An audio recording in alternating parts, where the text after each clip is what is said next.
New Thought Media Network. We are a global broadcast network of positive music, media, and entertainment, inspiring humanity's evolution along the journey of enlightenment and creating a world of love, peace, empowerment, and prosperity for all. New Thought Media Network. Positively inspiring.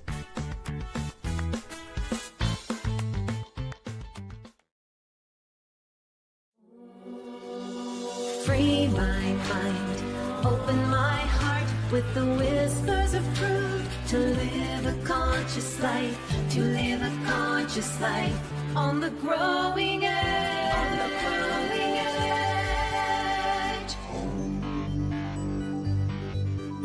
edge. And now, here's Allie.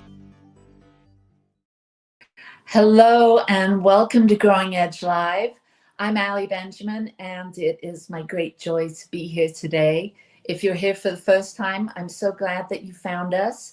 I know that you will enjoy this episode, and you can go back on our YouTube channel at Satya Center and find all the archived episodes of Growing Edge Live. There's almost 3 years worth of conversations with amazing people that are channeling their time, their talent, their energy, their resources, their love, their light into doing good work in the world. And so each week we have a conversation with someone that has found a certain joy for life and a way of seeing the world, and gives their energy and their time and their creativity to supporting others to awaken, to heal, to grow, and to find more peace and joy in their lives. And so today we're being produced by the New Thought Media Network, and thank you very much. And the Satya Center is our sponsor. So let us dive in. Today I have 2 guests. I'm very excited to have 2 guests. I don't often have a couple. And today we have a special theme or a topic, and it's loving relationships. And I have 2 amazing friends, one a friend that I've known for quite a while, and his partner, wife, Robin. So Dr. Rick, welcome. And Robin, welcome to you too. I'm going to read a little bit about you so we get that up front and we don't miss any of this. So Robin Raina Benjamin, same last name. That's interesting. I've never had another Benjamin on the show before. Robin has had a full practice as a psychoanalyst, psychotherapist for over 25 years. Her eclectic approach is based on the specific need of the person or couple she is working with. Robin and Rick have been married for close to 10 years and live happily in Florida. And Rick Moss, Ph.D., Rick has developed his own approach to healing and transformation for over 35 years. The focus of Rick's work is self-love and the experiential awareness that we are our best selves and not our limitations. Rick is the author of the book Drops of Wisdom, Guidance on the Path of Awakening, and he is a minister of religious science. Both Rick and Robin do their work primarily over the phone and on Zoom. So welcome, you 2. Welcome to Growing Edge Live. Pleasure. Thank you. Now, Rick, you've been on the show before a few times, and everyone loves the episodes with you because you do such depth work and you help people to explore their subconscious, and you do processes or experientials. And I think we'll have time to do one of those today. So, but before we get into all of that and the work that you're doing, Robin, you haven't been on the show. Right. And I am so happy that you are, and I'd love to get to know you a little bit and for you to share your backstory. How was your upbringing? Where were you born? And how did you become interested in all things to do with the mind and relationships and spirituality, because I read that on your website too. Okay, great. Well, first of all, I'm so glad you're asking this question because those two themes, uh, uh, how the mind develops and the emotional life of people, including my own, along with the spiritual path, have really been the two sort of rivers that have run through my life. And unfortunately, they're sort of divided. I mean, most of the time you either study psychotherapy or psychoanalysis, which I did, or you find and you also find other vehicles. In my case, it was, Buddhism and Hinduism and different teachers over the years. Right now, Rick and I have a teacher who sort of combines both, which is absolutely a delight for us. But I think that my search for most of the years was both, to find a way for myself and other people to live comfortably and joyfully in terms of their emotional well-being, but also to have that bigger transcendence, that more connected experience with something so much greater than oneself. So that's really been my journey. And it's been a wonderful journey, and I wouldn't have it any other way. Beautiful. Where did you grow up? I grew up in New York, but I went to boarding school in Stockbridge, Massachusetts, and that's how I met Rick. So we've known each other for a very long time. We were boyfriend and girlfriend in this boarding school and spent so much time together because we lived there. And I'll tell you a funny thing that happened. We were waiting for the train to go, or bus, I don't remember, to go to the school. My mother looked over at Rick, and Rick was looking at me. And my mother said, "That boy is going to love you for the rest of your life." Oh. It came out of her, So that was wonderful. And I don't know whether he did the whole time, but we certainly came back to each other. We had a wonderful experience as teenagers being together, but we really were too young. And as a matter of fact, Rick hates when I say this, but one of the coup de grace of our relationship was he told me he was going to marry a girl with brown hair like his mother. So obviously he wasn't ready to leave his mother, nor was I. So we had to go through a lot of years, and hard years. I mean, we both had hard years in many ways, trying to find happiness and well-being. And met again about 10 years ago. And it was, I'll let you finish here, but it was a delight to meet again and to have this time together now. I think it was even more than 10 years, sweetie. It took us a while of seeing each other briefly at a school reunion, communicating briefly, but it didn't really flare up until I think that you wrote a beautiful article that I read on Facebook, and it was so parallel to the work that I was doing, in your words, from your practice, that I called you and we had this great conversation, such a beautiful conversation that we said, we just need to talk once a week. And so from that conversation, the embers flared up into passion and love and respect and admiration. So do you think that early relationship at boarding school sort of laid the ground?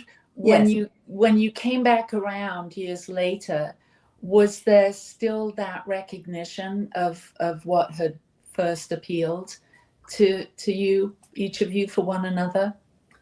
Yes, for me, very much so, because I really did miss Rick most of my life. I really did. And I don't think he was as conscious of that. Maybe he missed me and he didn't know it, but I missed him. But I do think that familiarity, when you fall in love at a very young age, and you have, even if you have a deep friendship at a very young age, it doesn't have to be love. I think that you're so open to deep feelings that I think it did really, it set the tone, and it got to be fanned again, and it felt like home. It felt like home to get to meet each other again. We both got to mature through Mm. very important relationships and marriages. And I just honor every one of those relationships because I would not be here with Robin without them.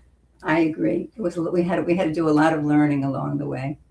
Yeah, well, it sounds like you both have, being so interested in the same field, Yeah. and to really appreciate each other's work. That's something quite unique and special to have within a relationship. Yes. We have it, we mostly at home because we work at home. We've been working at home since COVID, and we just have an ongoing conversation all the time. So, and it never gets boring. It's lovely. When you were young and knew each other, were you spiritual or religious, or what was your view then on spirituality? Well, I can tell you this, that we read Siddhartha at that time, and we were both very, very moved by that. Definitely. I mean, it really rocked us. It rocked our world. And I think that was the beginning of an opening for both of us. I think we did have that quest even then. Robin, did you stay on that Buddhist path, or was it more expanded than Buddhism? I was fickle. I really went back and forth. I was involved with Buddhism for a long period of time. I tell a very funny story that my teacher at that time hardly spoke English. He was in New York. He was Korean. And I used to say to people, everybody has such a wonderful Buddhist master. And my teacher says one thing. He says, only don't know. Only don't know. You give the stick. Give you a whack with the stick, Only don't know. And I thought, what is this? And, the funny thing is about this story is that years and years later, when I was with Rick, he was reading a book or an article about the lineage of the greatest Buddhist teachers. And what do you think? There he was. So with all that stick and that don't know, I guess I was getting something, And then, of course, I got involved in Hinduism, and I had a lot of gurus, and I mean, back and forth and back and forth. So I was fickle. Now, as I said, we have the most wonderful, the teacher of a lifetime. And I wouldn't say that he's particularly Buddhist or Hindu, but he brings all of that to the teaching. And it's a great path. So, are you going to reveal your teacher's name? Yes, absolutely. Our teacher is Panache Desai. And the wonderful thing about this teacher is that anybody who's interested can be with him every single day, Monday through Friday, for free. He gives a talk at 8:30 on Zoom. And then after that, he does a meditation, which is also like a energy transmission, which is beautiful.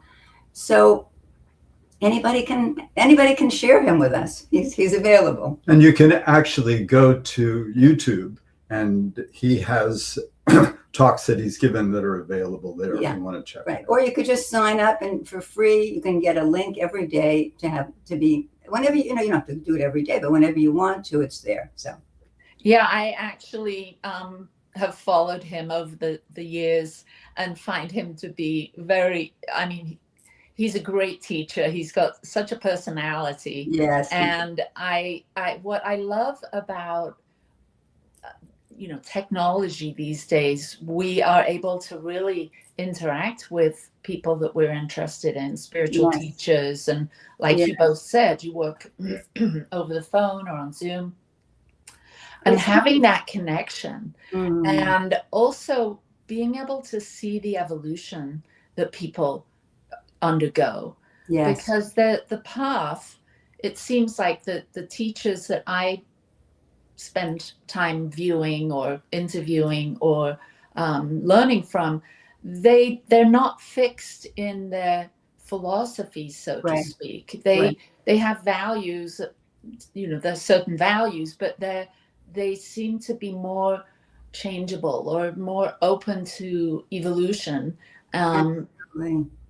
And so I've seen that with Panache. He's Yes. definitely evolved over the years, Totally. and taking his teachings in different directions. So Absolutely. And I think, since we're talking about love and self-love, I think that he's a wonderful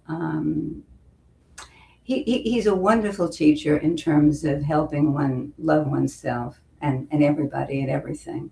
I mean, that's really what the bottom line is. He spent years with us on self-love, the first years.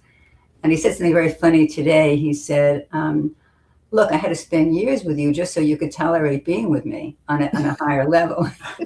Because he kept on giving all this love and nobody really could take it in, And now more or less we're starting to. So it's really great. beautiful. Yeah. So the theme of today's show is loving relationships. And so I'd like to hear from both of you in terms of how did you end up here? Like, because you've both worked with one-on-one clients, you've worked in groups, you've supported other therapists and ministers and practitioners.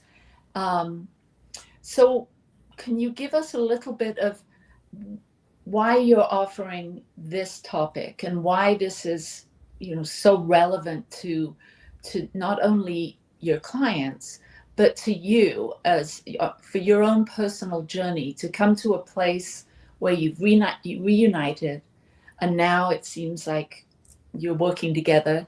At least here today, you're offering to talk about this topic.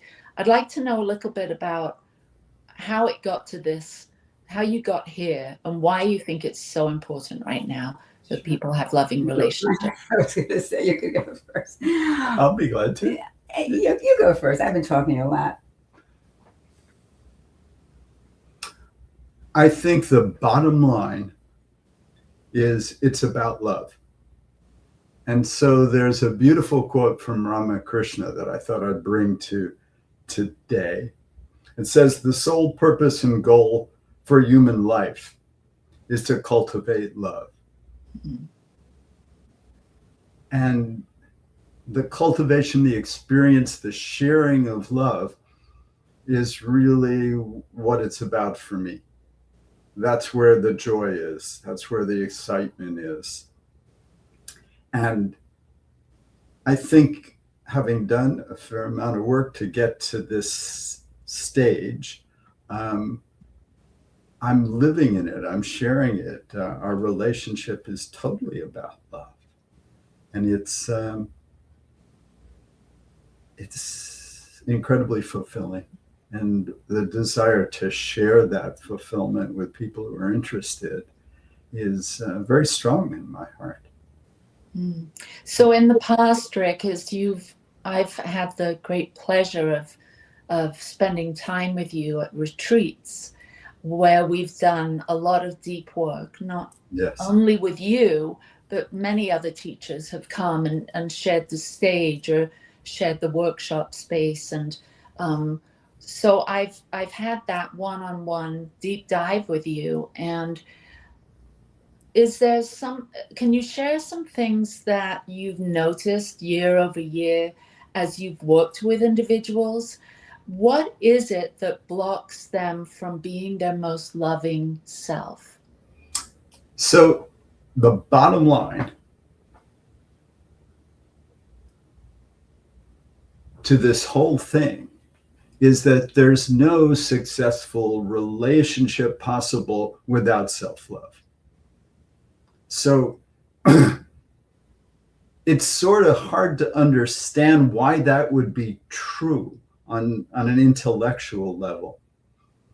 But I think that the childhood experience, which I work a lot with and Robin does as well, is so impactful that if we've had experience where we've been judged, we've been shamed, we've been abused or neglected, that we tend to believe that that is truly a description of our worth and value. And if our parents didn't love us, we must not be lovable.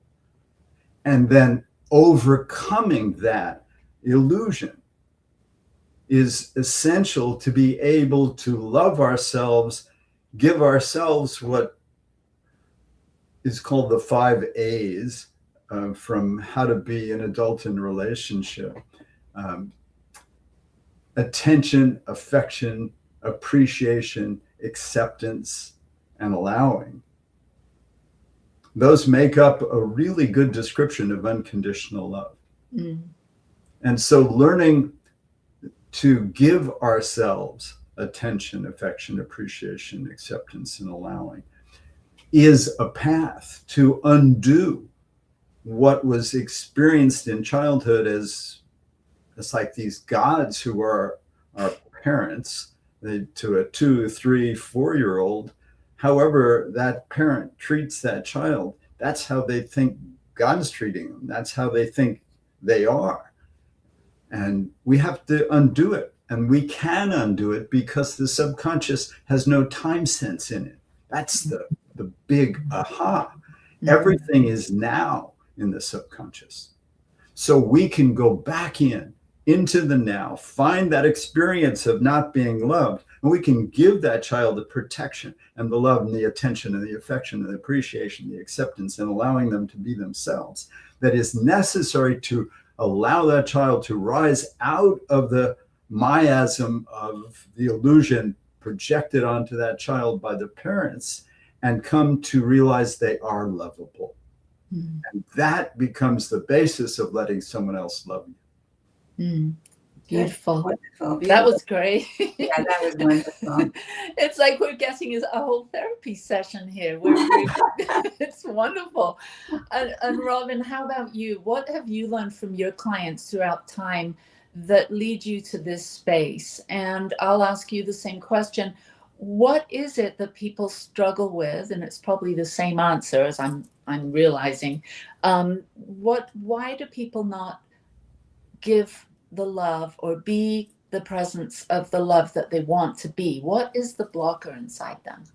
Well, I think it's very much, I mean, Rick's answer was very beautiful and very true. And I think that, I have a colleague that told me years ago, I love this line. He said, everything happens before the age of 5. The rest is repetition. And in some ways that's true.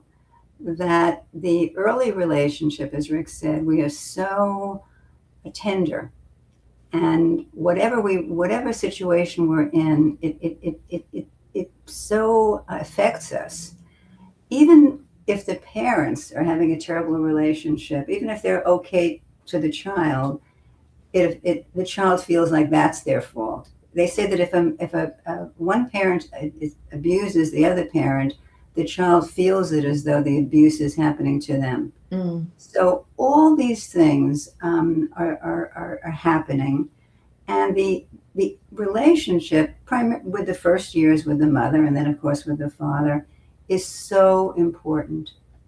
You feel, number one, the feelings that the mother has about herself. You feel them at the beginning, the baby and the mother are one.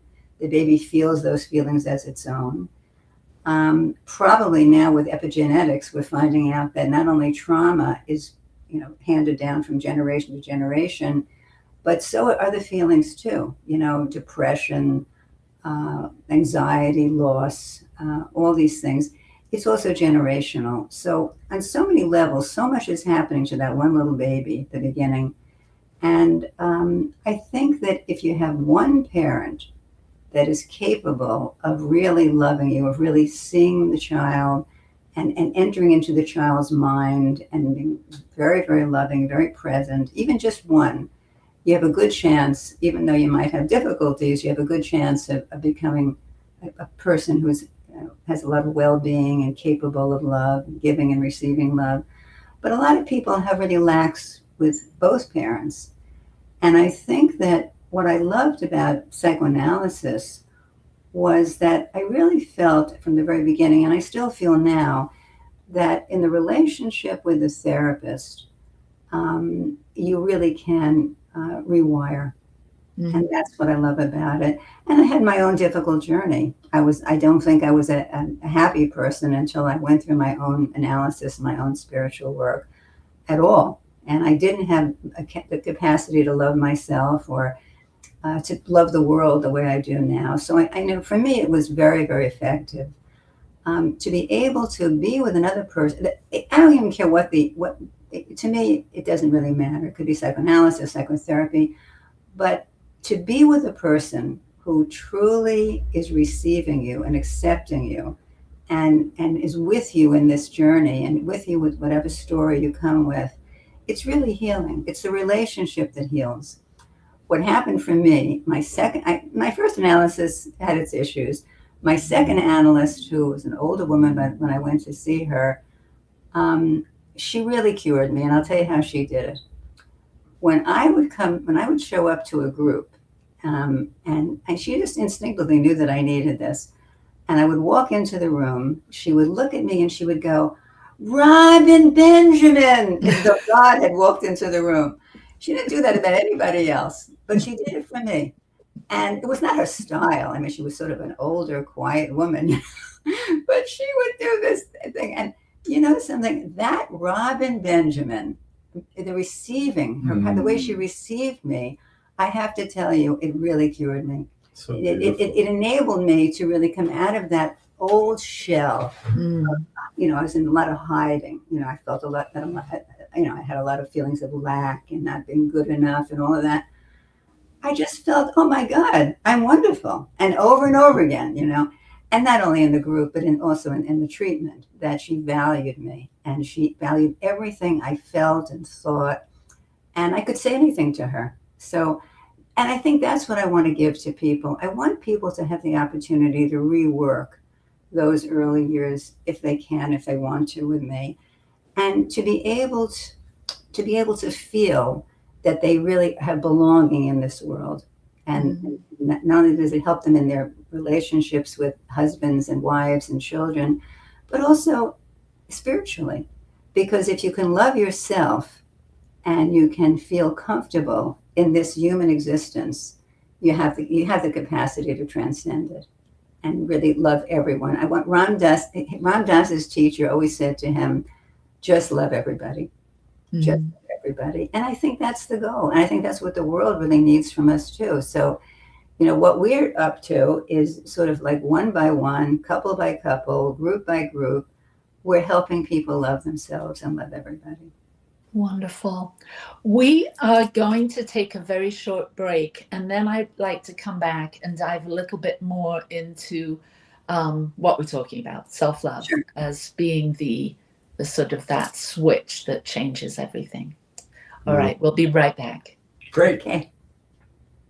Please help us say thank you to all of our organizational sponsors, including the Hefferland Foundation, Affiliated New Thought Network, International New Thought Alliance, Science of Mind Archives and Library Foundation, Center for Spiritual Living Denver, Center for Spiritual Living Midtown, New Thought Philadelphia, Center for Spiritual Living United Life, Sunshine Cathedral, Planned Happiness Institute, Summit Center for Spiritual Living, One Heart Retreats, Universal Joy Center, Unity Kitchener, Unity Spiritual Center Ottawa, Om Center for Spiritual Living, Satya Center, Begin Within Ministries, Center for Spiritual Living North Jersey,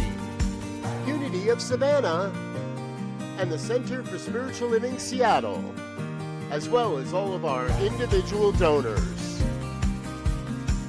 On behalf of New Thought Media Network, thank you, and please like, share, and subscribe. New Thought Media Network, come be you. Come expand your spiritual journey. Join us for Just the Talk, Sundays, 1 p.m. to 6 p.m. Mountain Time. Experience Unity Kitchener and Ottawa. Center for Spiritual Living Midtown, Center for Spiritual Living Denver, Unity of Garden Park, New Thought Philadelphia, the Sunshine Cathedral, Unity of Savannah, and the Om Center for Spiritual Living. Come unleash your spiritual potential. with New Thought Media Network.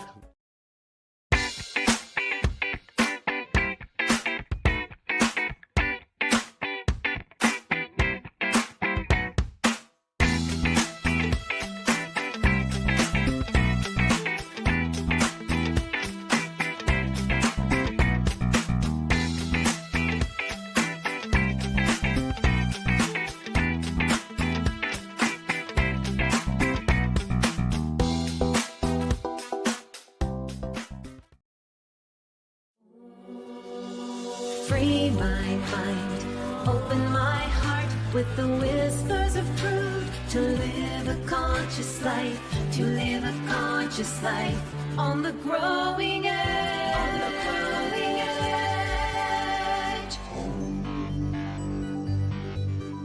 edge. And now, here's Allie. And we are back here at the Growing Edge with Rick and Robin. I love hearing how passionate you both are about the work that you do and how comforting it is to Robin, as you were talking about your the person that saw you and made you feel so seen and welcome and special, and how that sort of turned things around for you. I find that people get stuck in their stories or their programming, and many people don't even recognize this. And some, it seems like, take longer than others to sort of come out of the fog of any wounding or things, traumas that had happened in the past. So before we dive into loving relationships, I'd love each of you to talk to what is it that people are struggling with the most as far as being trapped in their childhood or their worldview based on their childhood experience, and how it can, and that light bulb moment as you shared. Can you speak a bit more about that? Because that sounded very relatable. Like it wasn't like 12 years of therapy and then all of a sudden it was like that one thing accompanied by, sessions or maybe years of therapy. You start, please. I love that question because I think that people have great capacity to wake up.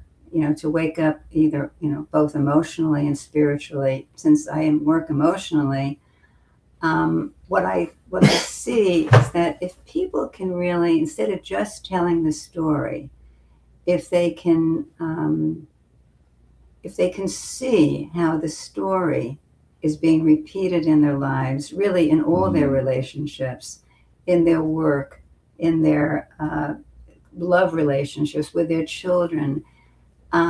I think if they can make that connection, and many people can, and for many people it does not take as long as for others, but if you have the ability to really see it, oh my God, I have an experience with a young girl, and she was picking such crazy men. I mean, and she was so beautiful and talented and terrific. And she was picking, getting crushes on these men that were totally not available. I don't know. One of them, I think, was probably of a different persuasion, probably gay. One of them was this, one of them was, and these guys were not available.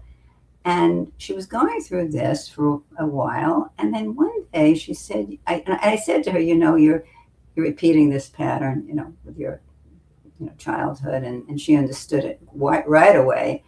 And she said, she came back to me and she said, I'm going to work on this. I do not want to keep doing this. And the funny thing is that within a very short time, somebody that was really wonderful pursued her. And she said, she thought maybe she shouldn't say yes because she still wanted the bad boys, the bad guys. But then she said, you know what? She said, I'm going to say yes. And to this different type who really is pursuing me. and they're having the most wonderful relationship. I love that. And I'm sure they'll get married. I mean, they're two peas in a pod. And so I think it's being, and she's a brilliant girl. I mean, not everyone is so quick, but not that people are brilliant or less brilliant, but it does take some people longer, obviously. But I think that if you can make that connection, if you can see your repetition, I think it's really an amazing thing. If you can see it and you're willing to give it up and you're willing to have something different, because there's a tremendous draw to repeat. And it's called the repetition compulsion for a reason. Right. Because I think we're compelled to relive the past. And, it may be because we're compelled to relive these experiences because we have this hope that this time it's going to be different. This time we will be loved. We will win. It'll be good.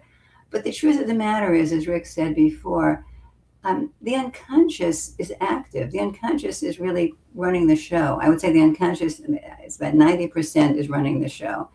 So it's the unconscious that's really choosing the partner, and the unconscious is choosing the partner that represents the figures from the past with this hope that this time you'll turn it around. Even though the person may look wonderful on the outside, and they may be wonderful, but not for you, you're choosing them to relive your story, and that really gets you nowhere. Mm. Mm-hmm. Yeah, I Can I give a compliment first? Yes. I don't get a chance to hear her teaching voice that much. I hear her therapy voice, but her teaching voice and her therapy voice are one. And it's so cool to listen to you talking. And I hear all of that come through. It's just beautiful. Thank you. I was hesitant to do this because Rick is the teacher in the family. And I felt a little overwhelmed. I thought, I said, why don't you just lead and I'll just chime in. No. But it's been a lot of fun just talking.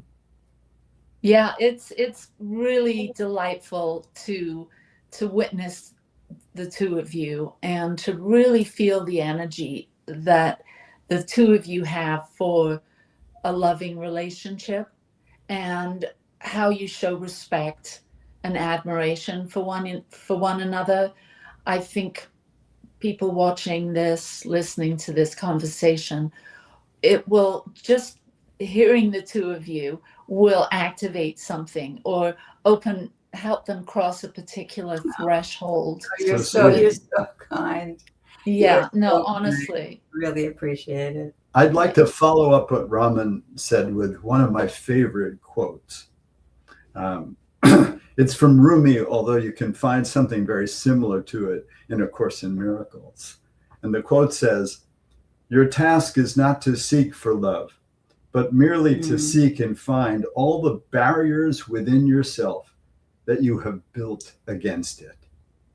And it's such a profound, it's sort of a quote that describes our work in just a sentence. Yeah, amazing. Beautiful. Yeah, that lands with me in a particular way. I remember one of those shock moments that I had in therapy once where it sort of comes out of the blue and the therapist said something that didn't land right away, but the minute I walked out of the office, it did something. It unwound something inside me. And I think this is the type of thing you're talking about. Yeah. She said to me, I talked, blah, blah, blah, for a long time, for almost the whole hour. And then she said at the end, "Are you always this hard on yourself?" And that really shocked me because I've been on the path, the spiritual path, the self-development path for many years. And this wasn't that long ago, I'm embarrassed to say. No, and when she said that, it helped me see something that I was unable to see. The fact that programming of being critical, I'm not that way to other people. I would never be that way to my children or my husband. Well, maybe once in a blue moon, I'll be that way to my husband, but in a very loving way, make a comment or have an opinion about the way he does something but I didn't realize until that point how hard I am on myself, inside myself, in my quiet moments. It's that sort of inner taskmaster or critic that was running the show until she wasn't.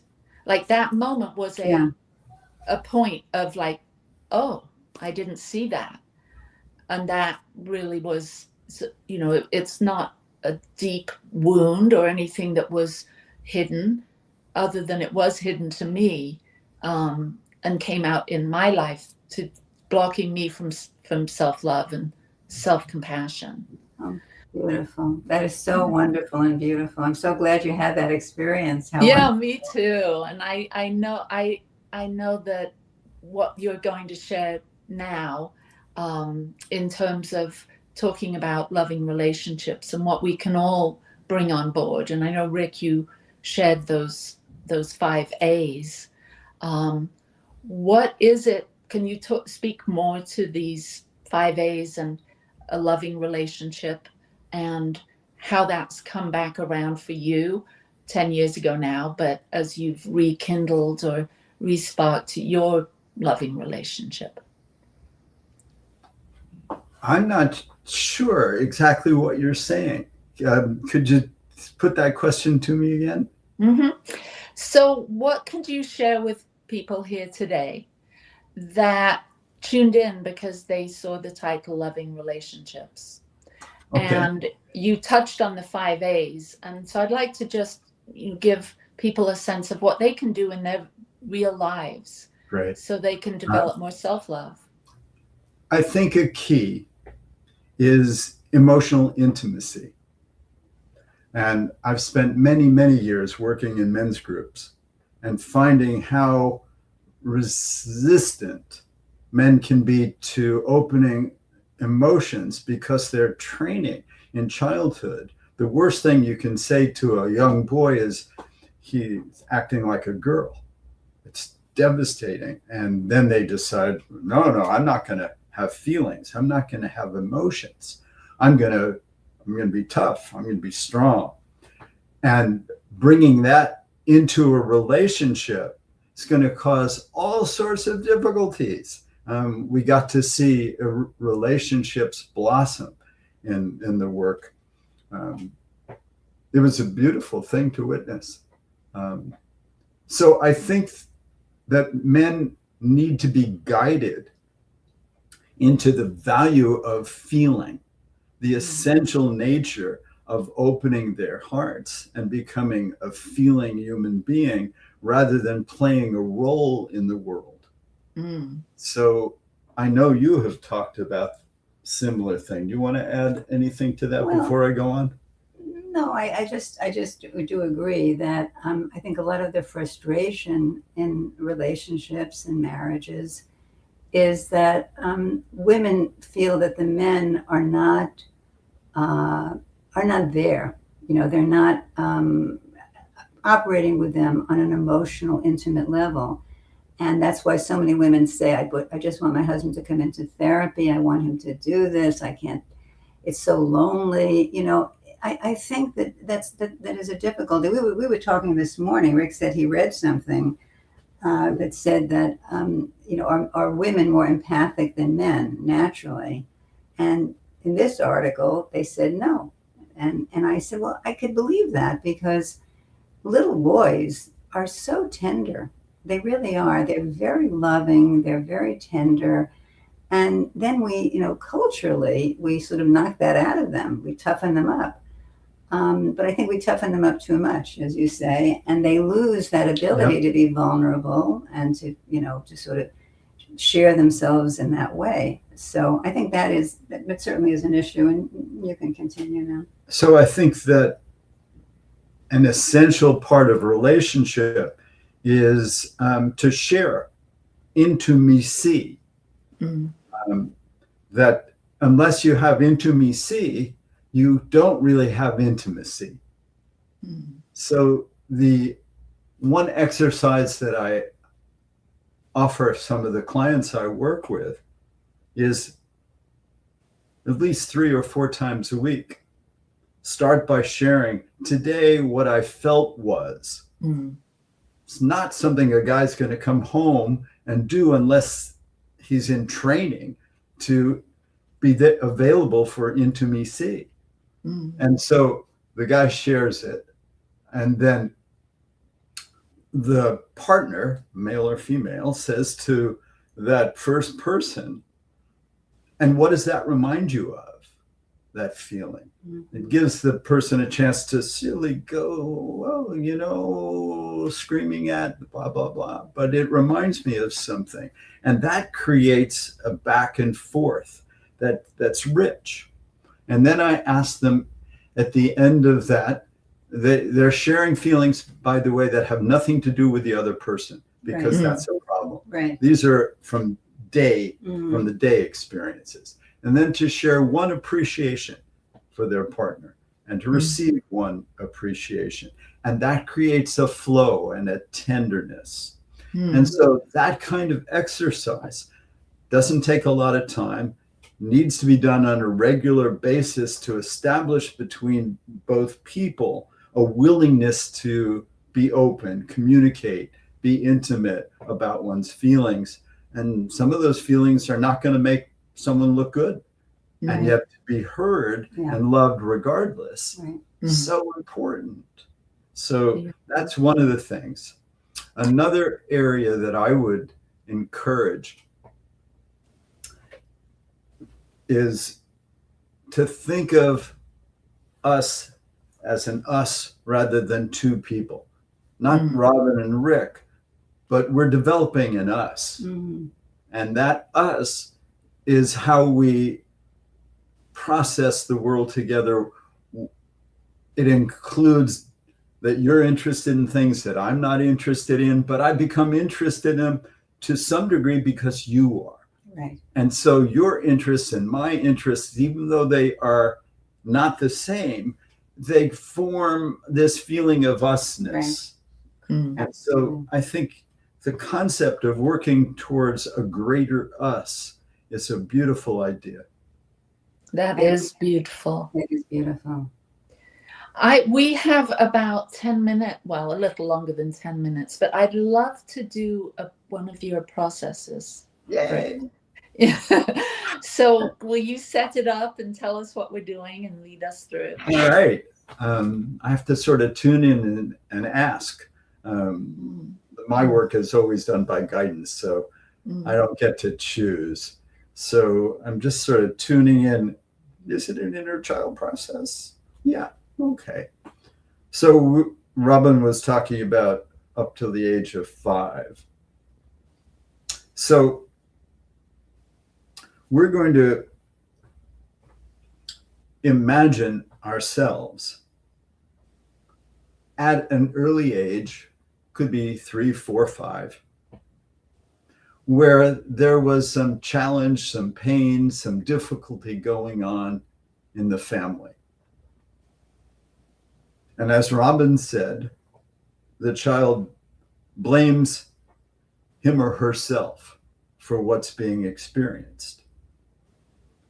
And so we want to address that because we can change how the stored experience affects us in the present moment by bringing unconditional love, the 5 A's, to that child experientially, as we're going to do right now. So let's say there was some painful experience in childhood, and you are looking at that little girl or boy who is in a room by him or herself, and you are looking from the perspective of the loving adult, the kindness, the generosity, the unconditional love. And for some of us, it's hard to get right to that part of us when we look at that hurt child that we were. For some of us, we need to say, to find the loving adult feeling within you, you may need to go to your relationship with your dog or cat, or a relationship with someone, a teacher or something that you had that loving relationship with, or your partner now. and find that feeling where you just love them and stuff isn't that important. So with that feeling, which is the God energy, which is the energy that transforms, we can bring that energy to that little girl or boy. Finding that energy, go into the room where that little girl or boy is and say to that person, I'm sorry that I haven't come for you before, because I can see that you're feeling sad or hurt or shameful or whatever feeling you sense out of that person that you were. But I have come for you now. And it wasn't your mother's job, it wasn't your father's job to love you 24/7. They couldn't do that. Maybe they couldn't even do it at all. But I can do it because I am you grown up. I can bring you that unconditional love that you need to heal and grow and become your best self. So at this point, we want to establish some sort of flow between you and that child. So you ask your child, could I come and sit next to you for a second? Or sometimes the child is so relieved to feel that she or he is about to be loved that they jump into your arms, which is cool. But for children that are standoffish, we want to move very slowly. So we ask for permission to sit next to them. We ask for permission to do something like play a game or go for a walk. And if I had more time, we'd build up this connection, because the connection has to be flowing for the love to be absorbed and work. So let's say we've done what we need to do, and you're asking that little girl or boy if you could give them a hug, if you could just hold them, and you could tell them that you have come to be on their side from now on. Now on. And you are going to surround them with safety and protection and love. Now, if we've experienced abuse, the safety is the key to the inner child relationship. And the way I often do that is by saying, feel the love that you feel for that child. Could you harm that boy or girl intentionally at this moment? And if they're in love, if they're feeling it, they'll say no, that would be impossible. And so I say, so imagine that you could multiply that loving part of you by 100 and surround that hurt child with 100 loving adults, so that if an abusive parent were to walk into that circle of love, they'd feel so overwhelmed by the love that they would naturally turn around and walk out. The love is that powerful. And that love, you tell the child, is going to go with you wherever you go, because I'm going to go with you wherever you go. No one will see me but you, so you won't have to explain it. But there I'll be, loving you, protecting you, guiding you, on your side. And I'm always going to be there. And then, depending on the amount of time we have, we'd start imagining growing up that child after a day, after a week, after a month. Just imagine loving that child for a day, a week, a month, and now a year. A year of total safety, a total protection, total love. And we can offer that because it's all happening in the subconscious right now, just like that. And what we would start to see, and you may see it too if you're following along, is that that child will start to change. They'll feel more self-confident. They'll feel more happy. They'll feel more connected. They'll trust their feelings more. They'll trust love more. And as we grow that person up, that person that we're growing up is going to have a totally different experience. They're going to meet different people. They're going to love different people. They're going to have different experiences in life, it doesn't mean that who we're married to isn't the perfect person at this time for growth. But for this exercise of transforming the woundedness in the subconscious, we're going to grow that child all the way up to be their best self. And that wound that is held there will start to melt away. And yes, we may need to repeat it many times, but the wound of being not protected, not loved, not important, not special, just starts melting away in the love that is the antidote to every part of the illusion. And then it integrates, and we start feeling safer in the world, and we start trusting love, and we start attracting different people into our lives. Beautiful. And so we ask that this healing be integrated through all time, space, dimensions, and interdimensions throughout the hologram of life and existence. And so it is. And so it is. Oh, that was amazing. Thank you, Rick. Beautiful. That's truly lovely.